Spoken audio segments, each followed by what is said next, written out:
bienvenue sur A Dylan Story et aujourd'hui on est le 17 mars et est sorti en ce jour à 8h du matin en VOD Snyder Cut Justice League.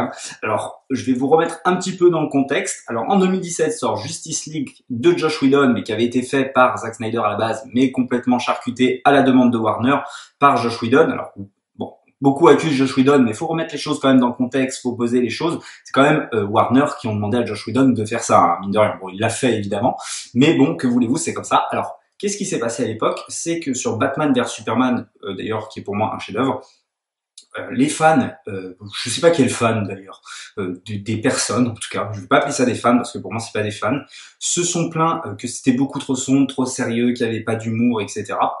Et du coup, Warner ont décidé de tourner leur veste et de faire un espèce de Avenger bis mais qui ne fonctionne pas du tout. Chose que je n'ai pas compris puisque moi je lis beaucoup de comics et Marvel c'est plutôt coloré et ils ont décidé, Disney, de proposer ce système-là avec des blagues, quelque chose de coloré où on coupe les actions en faisant une blague au milieu. Moi c'est quelque chose que j'apprécie. Dans les Marvel, finalement, on y va pour ça un petit peu parce qu'on sait maintenant comment ça fonctionne et on y va un petit peu pour ça, pour la blague, c'est vrai. Donc il faut l'avouer quand même, mine de rien. Si on y va, on sait à quoi s'attendre et on y va d'un côté pour ça. Voilà. Et ça, c'est le côté Marvel. Et de l'autre côté, il y a DC qui, pour moi, sont des comics quand même vachement plus sombres, pas plus sérieux, hein, parce que malgré que ce soit beaucoup coloré, les comics Marvel, c'est quand même sérieux. Les thèmes sont quand même sérieux, restent quand même sérieux. Et du côté de DC, eh ben aussi c'est plutôt sombre et j'avais bien aimé justement la Warner qui décidait de partir sur un côté vachement plus sombre, vachement plus sérieux, sans faire des blagues à gogo. Et là, non, ils ont décidé d'écouter les fans et on a eu le droit à ce navet de 2 heures. Alors en plus, le scénario était catastrophique. Donc voilà, et du coup, évidemment, les vrais fans se sont plaints, évidemment, on s'est rebellé pour avoir la Snyder Cut, tout simplement, et du coup, on a eu gain de cause pour notre plus grand bonheur, et on a le droit à 1 heure de film qu'on a déjà vu dans Justice League, mais attention, remis au goût du jour, évidemment, par Zack Snyder, hein, avec sa vision des choses, et donc c'est-à-dire au niveau de la colorimétrie, etc. Ça, je vais y revenir plus tard. Et 3 heures de film inédit, donc autant vous dire que voilà, c'est plus du tout le même film, en tout 4 heures de film, donc ça n'a plus rien à voir. Avant de rentrer dans le vif du sujet, n'hésitez pas à partager, à liker et à vous abonner, c'est très important pour le développement de ma chaîne. Si vous aimez mon contenu, cliquez tout simplement sur la petite cloche et sur vous abonner, je vous en remercie. Et du coup, Snyder, pour remettre un petit peu dans le contexte très rapidement, hein, je vais revenir sur lui, Man of Steel, Batman vs Superman, Justice League à moitié du coup, enfin maintenant entièrement, enfin voilà, et évidemment l'Armée des Morts, Watchmen, voilà. 300, enfin voilà, il a fait des films de ce genre-là, pour ceux qui connaissent pas, si jamais, voilà, je vous remets un petit peu qui est ce réalisateur, qui a une patte très graphique, qui est beaucoup basée sur les effets spéciaux, tout ça. Moi, c'est une chose qui me dérange pas, hein, bien au contraire. Il y a beaucoup de gens qui sont là, qui critiquent le travail du CGI, etc. Mais il faut savoir que c'est quand même énormément de boulot derrière, hein, mine de rien. C'est pas fait comme ça, hein, du jour au lendemain, en un claquement de doigts. Et je trouve ça vraiment dommage qu'il y ait beaucoup de monde qui critique ça, alors qu'en vrai, c'est pas juste de la bouillie, c'est pas juste de la bouillie des effets spéciaux. C'est pas du tout vrai. C'est quand même beaucoup de monde qui bosse derrière sur leur ordi, etc. Et il y a beaucoup de gens qui critiquent ça et c'est vraiment dommage. Alors des fois c'est mal fait, hein, y a pas de souci, mais voilà. Bon, je vais revenir un petit peu dans le contexte. Et du coup, là, c'est plus rien à voir. C'est plus le même film du tout. Alors déjà, juste au niveau des personnages, mais on avait besoin de ce temps-là pour les développer, bordel. On n'a pas eu le temps qu'il y a eu Avenger pour Marvel. On n'a pas eu autant de films. Voilà, là, il y avait quoi qui était sorti? Il y avait Man of Steel qui introduisait Superman, donc plus besoin d'introduire le personnage. Batman vs Superman qui introduisait Batman et qui commençait déjà à introduire Wonder Woman. Donc déjà là, et plus Wonder Woman, donc pas besoin d'introduction. Mais pour le coup, le reste, Aquaman, Cyborg et Flash ne sont pas du tout introduits. On les voit vite fait dans Batman vs Superman avec une scène chacun, enfin voilà, c'est complètement rapide et en rien, on ne connaît en rien leur story en fait, on ne les connaît pas, donc on n'a pas envie de s'attacher à eux, et donc dans le film, c'est comme on ne voit rien d'eux, on ne nous explique rien pratiquement, et finalement on s'en fout, ouais, ok, bon lui c'est un mec qui court vite, lui c'est un mec dans l'eau, et voilà, et là ils vont avoir le temps justement d'être développés, surtout pour le personnage de Cyborg que j'ai trouvé mais vraiment très intéressant. Flash, pour le coup, est un petit peu développé, mais je le trouve encore sous-développé, pour le coup. Je trouve pas que c'est le meilleure chose à faire. Et Aquaman, on comprend un petit peu sa trajectoire. Bon, Aquaman, depuis, de toute façon, on avait vu le film juste après. Donc bon, voilà. Après, mine de rien, il n'avait pas quand même été introduit avant, donc ça demandait quand même de parler un petit peu de lui, de qui est ce personnage aussi, pour qu'on s'y attache aussi. Et donc là, mine de rien, on s'attarde justement pendant ces 4 heures, on a le temps de s'attarder sur ces choses-là. Et c'est une chose qui, franchement, c'est vraiment ça, hein, pour le coup, pour moi, qui fait vraiment toute la différence, mais vraiment toute. C'est-à-dire que dans le Justice League de l'époque, on ne s'attardait mais vraiment pas sur ces personnages. Et quand j'avais vu ce film, alors je l'ai vu qu'une fois, hein, donc c'est au souvenir hein, que je me base. Mais c'est vrai que bon bah voilà, je m'étais dit mais putain mais les mecs on s'en fout en fin de compte de Cyborg et de Flash, ok c'est un mec qui court vite, l'autre c'est un robot, enfin on s'en fout complètement et j'avais trouvé ça mais extrêmement décevant et là pour le coup on s'attarde sur eux mais pendant un long moment, surtout sur Cyborg, franchement le traitement Cyborg merci c'est vraiment impeccable, c'est vraiment propre de chez propre et en plus de ça on va aussi s'attarder sur les enjeux du méchant. Enfin, le méchant a quelqu'un au-dessus de lui, Darkseid. Voilà, et on l'introduit Darkseid et on comprend beaucoup plus les enjeux de ce méchant, notamment en allant sur la planète sur Themyscira, pardon, de Wonder Woman, je crois, il me semble. Et là, alors là, on a le droit à une scène, mais c'est incroyable, quoi. Je vais pas spoiler, mais c'est quand même, voilà, une scène assez intense avec beaucoup d'effets spéciaux pour le coup. Alors certains sont plus réussis que d'autres, mais quand même, c'est vraiment vraiment bien foutu. C'est quand même incroyable cette scène aussi. Alors je vais faire une partie spoiler. Et du coup, ça nous introduit beaucoup mieux le méchant, on comprend beaucoup mieux les enjeux, et là on est pris dedans, quoi. C'est pas comme dans le Justice League de l'époque, on ne comprend rien, on s'en fout des enjeux et du méchant. Le méchant est catastrophique dans Justice League de l'époque, même dans mes souvenirs. Et là, non, là on comprend les enjeux, et donc notamment en allant sur Themyscira. Et là, c'est une très très très belle réussite aussi. Et aussi, il y a la colorimétrie qui n'est plus du tout la même, notamment la scène de faille de fin, là qui est une scène qui va évidemment être une scène qu'on a déjà vue dans le Justice League de l'époque. Alors il y en a, je crois qu'on n'a pas vu, il y en a oui, mais du coup la couleur n'est plus du tout la même. Là la couleur était beaucoup plus claire dans Justice League de l'époque, et là c'est sombre, mais c'est sombre tout le long, et c'est ça qui est assez ouf quoi. C'est plus du tout pareil quoi. Puis on a le droit au Superman vêtu de son costume noir. Enfin voilà, c'est plus du tout pareil. C'est plus du tout le même film au niveau de la colorimétrie et on sent bien évidemment que Zack Snyder est derrière. Alors il y a beaucoup de gens qui ont dit que les effets spéciaux ne sont pas réussis. Il y a beaucoup de problèmes. Alors c'est quand même, je suis pas vraiment d'accord hein, pour le coup. Moi, je trouve que c'est quand même réussi, c'est quand même généreux. C'est quand même un film aussi, faut le dire, qui a eu le droit quand même à 70 millions de dollars pour finir le cut, quoi. Je crois pas que ça a déjà été fait. Il me semble pas que ça a déjà été fait. Enfin, c'est un truc de dingue, quoi. 70 millions de dollars pour finir un film qui était déjà sorti, mais du coup, on va le refaire. Enfin, c'est impensable, quoi. Et donc, pour vous dire, je vais pas spoiler là, mais je vais faire une partie spoiler, mais au niveau de l'histoire, c'est impeccable et c'est plus du tout la même fin. Moi, c'est ce que j'avais dit d'ailleurs quand j'avais fait ma réaction à la bande-annonce. D'ailleurs, ma réaction à la bande-annonce, j'étais pas hypé parce qu'en fait, j'avais pas les bonnes infos. Je croyais qu'il y avait que 1 heure de film et 2 heures de film qu'on a déjà vu, mais juste qui revoyait la colorimétrie. Et en fait, pas du tout. En fait, c'est pas du tout ça. C'était pas du tout ça. Donc 3 heures de film et 1 heure de déjà vu, mais en voyant la colorimétrie, etc. Donc là. Du coup, quand j'ai su ça, j'étais beaucoup beaucoup plus hypé.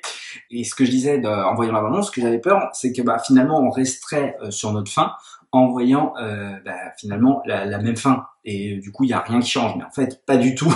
La fin change complètement. Et je ne vois pas comment Warner, en tout cas si ça marche, enfin ils vont devoir faire une suite. C'est pas possible. Moi, je veux une suite à ce film. Maintenant que j'ai vu ça, je veux la suite de ce film. C'est obligé. Je veux qu'on continue vers. Je veux la suite par Zack Snyder d'ailleurs. De toute façon, je veux voir parce que ça se voit qu'il a plein d'idées encore derrière. Ça se voit que oui, le film est fini, mais que il y avait une suite de prévu. Ça se sent vraiment. Et vraiment, j'espère qu'ils vont donner les clés à Zack Snyder pour qu'il continue ce putain de film, parce que franchement, il mérite d'avoir une suite ce film, vraiment, vraiment. Et pour le coup, c'est un film de 2021 pour moi, puisque c'est une toute nouvelle découverte. Faut pas déconner non plus. Et du coup, je lui mets, allez, pour le moment, 4. 4,5 sur 5, ouais. 4,5 sur 5, parce que quand même, et mine de rien, d'ailleurs il y a une scène qui rejoint le Seigneur des Anneaux que je dirais dans la scène spoiler, et c'est quand même 4 heures de film, et on ne s'ennuie pas. Pour le coup, oui ça aussi je voulais le dire, mais le montage est fait d'une façon, et le rythme du film est fait d'une façon qu'on n'a pas le temps de s'ennuyer. Parce que 4 heures ça peut paraître extrêmement long, mais mine de rien, comment sont introduits les personnages et leur développement justement, parce que mine de rien je me suis attardé sur Cyborg etc, mais Batman et Wonder Woman évidemment sont développés aussi de leur côté d'une autre manière, mais sont développés aussi. Donc on prend extrêmement de temps, mais ce n'est pas long et lent. C'est ça qui est incroyable quand même. Le rythme est extrêmement bon.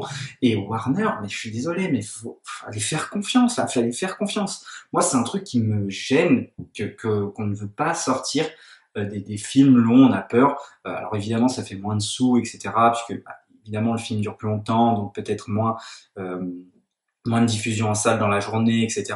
Mais merde, quoi. Enfin, je veux dire, voilà, le Seigneur des Anneaux, c'est un chef-d'œuvre, et c'est un chef-d'œuvre qui dure 3h30. Enfin, entre 3 heures et 3h30. Enfin, voilà. Et je dis même pas dans les versions longues. Et c'est des films qui ont marché, putain. Faites confiance un petit peu. Moi, je veux ça. De toute façon, c'est un film qui avait besoin de ça. Et vraiment, malgré les 4 heures, vous ne vous ennuierez pas devant ce film. Le rythme et le montage est fait d'une manière où on n'a pas le temps de s'ennuyer, et ça, chapeau.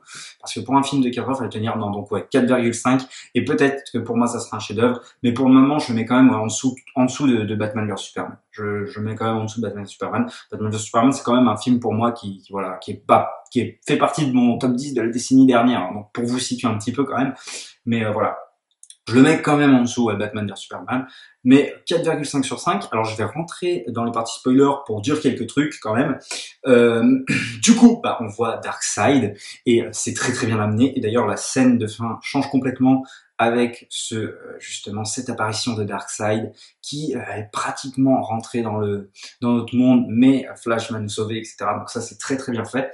Et je vais revenir sur Themyscira aussi avec une scène mais de chevaux où il y a plein de chevaux qui arrivent en même temps. Alors là, les effets spéciaux, évidemment, ça demande beaucoup de moyens. C'est dommage d'ailleurs qu'ils n'ont pas. Je ne sais pas s'ils ont fait ça.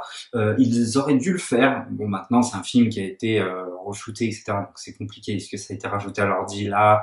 Donc ça, on peut pas le savoir. Mais peut-être comme le Seigneur des Anneaux, où on met des vrais cavaliers et on rajoute à côté d'eux des chevaux, etc. et des cavaliers fait par ordinateur, et du coup on a ce rendu où ça paraît tellement réel quand ils chargent, par exemple à la charge du rang. Là peut-être qu'ils auraient pu faire pareil, mais c'est une scène qui dure pas non plus excessivement longtemps, mais c'est incroyable quoi. Cette première scène à Themyscira, mais je kiffe, mais franchement j'ai kiffé cette scène, c'est trop quoi. C'est vraiment épique, on sent tout le danger du personnage, l'enjeu de ce cube là qu'il ne faut pas que Steppenwolf le récupère, on le sent vraiment ça, cet enjeu là, et c'est une scène vraiment incroyable. Et j'ai aimé aussi, il y a une scène, alors là c'est, je suis désolé, hein, c'est une scène, une dédicace à Seigneur des Anneaux de Peter Jackson, c'est pas possible. C'est la première scène, en fait, la scène d'introduction du Seigneur des Anneaux, où on a les elfes et les hommes qui se battent côte à côte contre Sauron. Et ben là c'est exactement pareil, avec tout simplement les Amazones, les hommes et les mecs du monde d'Aquaman, comment il s'appelle, je sais plus. Et du coup, ils se battent les trois ensemble pour vaincre Darkseid, et ils arrivent à le combattre sans pour autant le détruire entièrement, tout comme Sauron. Et en plus, ça fait un peu le même onde de choc et tout. Enfin, c'est assez marrant quand même à voir. Et du coup, ouais, voilà, c'est une scène qui reprend ces bases-là hein, du Seigneur des Anneaux. Et voilà. Et en fait, ce que j'ai aimé dans ce film, aussi c'est ça, c'est ces 4 heures, et c'est les 4 heures, ben c'est voilà, il y a de l'épique, ça nous plonge vraiment dans le film, et moi j'aime les films comme ça. Il faut quand on a quelque chose autant passionnant en main, il faut prendre le temps de le développer et pas faire n'importe quoi avec, et là c'est ce qu'il fait, et cette scène est aussi incroyable et rejoint totalement celle-ci. Alors il y a la fin, la toute fin du coup, puisque bon, Justice League ne se terminait pas de la même manière que le Justice League Snyder Cut, avec ce rêve de Ben Affleck, ce rêve de Bruce Wayne, qui va rêver du monde tout simplement apocalyptique où Superman évidemment est le méchant du coup, et ils font équipe entre plusieurs personnes. Donc il y a évidemment tout simplement Deathstroke, Mera, il y a Deathstroke, Mera, Cyborg, Flash et le Joker qui font équipe ensemble justement. Et ça, j'ai trouvé ça passionnant, mais avec des dialogues entre les deux, mais juste, mais c'est magnifique quoi. Où ils se balancent des trucs dans la gueule, enfin chacun leur tour. Lui il parle de ses parents et de Robin justement, il intervient là-dessus et lui répond par rapport à Harley Quinn. Et en fait, et on comprend en plus qui est mort. Donc Aquaman est mort, on comprend dans ce monde-là. Harley Quinn est mort dans ce monde-là et on comprend qu'il y en a bien d'autres aussi. Et putain, mais franchement, donc du coup c'est un rêve. Mais je me dis que justement s'il y a une suite un jour. Enfin, il faut partir là-dessus. Il faut que Superman devienne méchant. C'est un truc, putain, mais c'est un truc que j'aimerais trop, quoi. Je pense que ça partirait de Lois, la femme de Superman. Elle mourrait et du coup, bah, il pèterait un câble. Bah, un peu tout simplement comme le jeu de baston en Justice League, Justice pardon. Et voilà, et là il y aurait le monde de Superman comme ça, complètement apocalyptique où tout est détruit et cette petite ligue qui s'associe. Enfin, il faut absolument cette suite. Et on a par contre la vraie, donc là c'est un rêve. Par contre, on a le vrai côté, la vraie fin avec aussi, enfin la vraie fin, une vraie partie de la fin avec Lex Luthor. Donc qui a réussi à s'évader de prison et qui va demander à Deathstroke de tuer Batman en révélant sa vraie identité. Et bah ça, je pense que c'était prévu pour le film de Ben Affleck, parce que Ben Affleck devait réaliser un film et il devait y avoir comme principal méchant Deathstroke. Donc ça, je pense que c'était connecté à cet univers-là. Malheureusement, il a décidé d'annuler. Alors, est-ce que ça se fera un jour? Parce que je crois qu'il revient pour le Flash. Donc finalement il a retourné sa veste et il va rejouer Batman pour le film Flash. Donc peut-être que on aura la chance de voir ce film un jour. Hein, qui sait, de toute façon maintenant on peut croire à tout avec ces Snyder Cut de toute manière. Donc voilà. Il y a aussi le Martien Ligné, hein, qui est un personnage de la Justice League extrêmement connu et qui fait une apparition dans le film en prenant l'apparence justement de la mère de Clark Kent, hein, de la mère de Superman, donc Martha. Et donc ça c'est assez marrant et intelligent. Et on a une scène où il parle justement avec Bruce Wayne en disant qu'il ne sera jamais loin et qu'il reviendra à lui. Donc ça laisse une fin quand même vachement ouverte, je trouve, avec ce rêve de Bruce Wayne justement, qui pourrait être le futur du prochain film, s'il y en a un jour, avec justement ce Martien qui nous laisse envisager aussi une suite puisqu'il dit qu'il reviendra pour les aider, donc voilà. Et en plus de ça, avec Deathstroke qui est parti pour tuer Bruce Wayne. Donc tout ça fait que quand même, je pense que tout ça mérite une suite. Et il va falloir que Warner se sorte les doigts du cul et qu'ils arrêtent de pinailler pour rien parce que DC c'est sombre, oui c'est comme ça. Oui, les fans aiment ça, les fans DC aiment ce côté sombre. Donc il va falloir arrêter de faire chier et va falloir mais faire confiance à Zack Snyder parce que ces trois films c'est vraiment de très très bonne qualité, que ce soit Man of Steel où c'est une vraie claque, Batman vs Superman, alors j'en parle même pas, et Snyder Cut, Justice League qui n'est plus rien à voir avec la Justice League de l'époque. Voilà. Donc, moi, j'espère vraiment qu'on aura le droit à des suites. Et en tout cas, merci à tout le monde qui s'est plaint, qui s'est battu pour que ce film sorte, à Zack Snyder qui a fait en sorte qu'il sorte aussi, aux acteurs aussi qui ont voulu absolument que la Zack Snyder sorte. Donc merci à tout cela et j'espère qu'il y aura vraiment une suite un jour à ces films. En tout cas une grosse claque. J'espère que ça sortira en Blu-ray, même en Blu-ray UHD, 4K. Enfin voilà. En tout cas merci. Donc merci d'avoir visionné ma vidéo. Je fais pas de bonus. D'habitude je fais des petits bonus, mais je pouvais parler de Batman de Superman, etc. Mais bon voilà. J'estime que vous les avez vus et si vous les avez pas vus, foncez voir Man of Steel, foncez voir Batman v Superman, c'est des vrais claques. Voilà. Et voilà, ça coûte donc 14 euros je crois ou 13,99 sur plein de plateformes différentes. Donc allez-y, achetez-le s'il vous plaît, ne téléchargez pas, achetez-le. On aura la suite grâce à ça, grâce aux achats. Et sinon, il sort dans quelques jours à la demande, il me semble. Donc, on pourra juste le louer. Donc là, il sera moins cher. Donc, soit attendez de pouvoir le louer, soit achetez-le. Mais s'il vous plaît, c'est important. Comme ça, il y aura une suite au film. N'hésitez pas à liker, à partager et à vous abonner. Et moi, je vous dis à la prochaine pour une prochaine histoire.